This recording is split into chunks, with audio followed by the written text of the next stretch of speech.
ॐ नमो भगवते वासुदेवाय।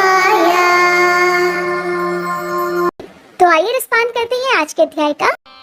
ऋषि कहने लगे कि हे षडानन, जब राजा सगर की सब संतति भस्म हो गई और उनका यज्ञ न हो सका तो राजा सगर ने क्या किया और उसके सैनिकों ने क्या किया, यह सब कृपा करके आप हमसे कहिए। तब श्री स्कंद जी कहने लगे कि हे शौनक ऋषियों, बिल के द्वार पर स्थित सैनिक लोग विह्वल होकर और बिल की उस अग्निज्वाला से संतप्त होकर राजा सगर को सब समाचार सुनाने के लिए गए और कहा कि आपके पुत्रों ने जब यज्ञ के घोड़े को कहीं नहीं देखा तो अपने हाथों से पृथ्वी तल को खोद डाला।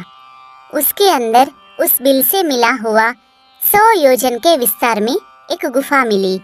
उसके अंदर बहुत से सैनिकों सहित आपके पुत्र सबके सब चले गए और हम सब लोगों को बिल के द्वार पर रोक दिया। कितने ही दिनों तक जब वह बाहर नहीं आए और हमको बिल के द्वार पर खड़े रहने के कारण कुछ पता नहीं लगा कि वे अंदर क्या कर रहे हैं। इतने में ही पाताल के समान वह बिल अग्नि से पूर्ण हो गया और हम लोग अग्निज्वाला में व्याप्त हो गए। फिर हम लोग वापस आकर समाचार आपसे निवेदन किया। हे राजन, उनकी क्या गति हुई, मुग्ध हो जाने के कारण हम कुछ नहीं जान सके। उन सैनिकों के ऐसे वचन सुनकर पर्वत पर वज्र प्रहार के समान राजा सगर पृथ्वी पर गिर गए और मूर्छा खाकर मृतवत से लगने लगे। यह देखकर उनके आत्मज और सभी ऋत्विज लोग हाहाकार करने लगे। इसके पश्चात राजा सगर को उठाकर उनके मुख कमल पर जल सिंचन करने लगे। राजा को मूर्छा से जागृत देखकर ऋत्विज लोग कहने लगे कि हे नृपशार्दूल, हे समस्त प्राणियों के रक्षक, शोक मत करो, क्योंकि पुरुष वीर्यशाली होते हैं। आप और हम सब उस बिल के द्वार पर चलेंगे। वे सब उस बिल के अंदर वाले जीव का बल और पराक्रम देखने के लिए यज्ञ के कार्य को समाप्त करके चल पड़े। मार्ग में सैनिकों ने देवताओं से भी दुष्कर कर्म जो सगर पुत्रों ने किए थे वे राजा को दिखाए। बिल पर्यंत पृथ्वी का समस्त तलभाग खुदा हुआ देखकर ऋषि लोग कहने लगे कि हे उपस्थित वृंद, आप लोग सुनिए। हम सब राजा सगर के भाव को समझकर कहते हैं कि यह बड़ा भारी जो गड्ढा नजर आ रहा है सब समुद्र हो जाएगा।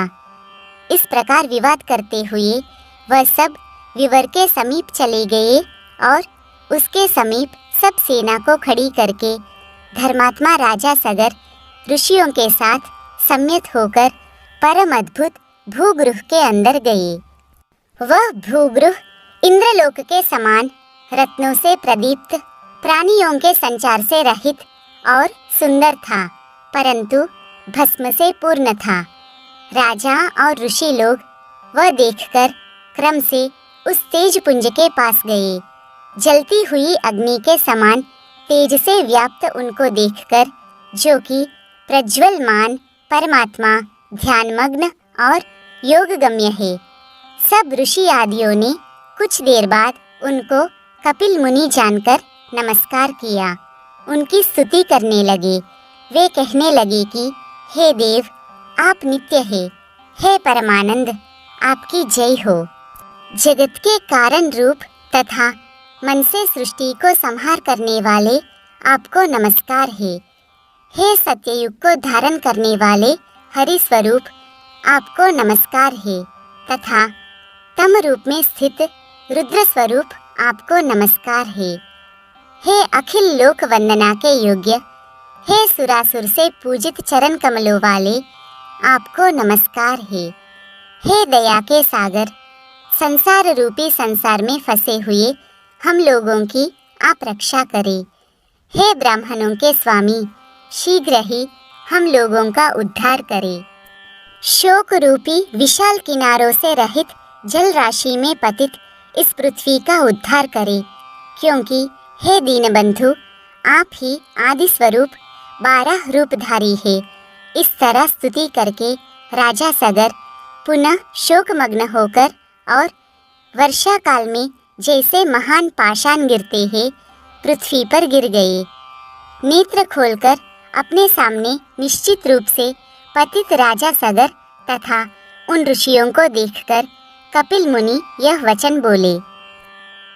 भगवते वासुदेवाय।